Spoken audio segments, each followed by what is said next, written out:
Hallottam már segédkérő delfinről. Hálóba akadt a víz alatt. Megcsókolta a búvárt, aki kiszabadította. Fogjam meg a kanárit, engedjem el. Én aztán nem fogom meg, harapott rám, vartyogott. Hallatlan hangja volt, félelmetes, az Isten adta.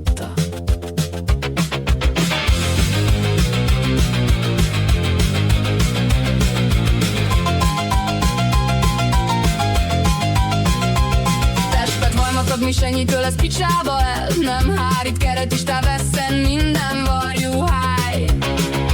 Vonult meg, verekeztem, fogd ott, ahol éred. Etvaszok, kibúvók, salamajka. Nem tudom már, ki kezdte a gyalászkodást az alfelet, meg a többit, hogy megsimogatható volt a háta.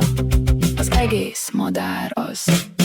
Bizonyos okos állatok kitalálták a megismerést, de nem történik semmi, ha ismét szerte foszlik. Sziszi, möszi, ne legyen már nem az élet. A szürke toll nem is a padlón hevert. A mondatok között ivott egy-egy apró kortyot, mint az a fura üvegmadár. Így élem túl a lemingem, csíkos a háta, két kiürült szem közvetíti. Kezet fogunk naponta, mintha az idő ide-oda körbe járna.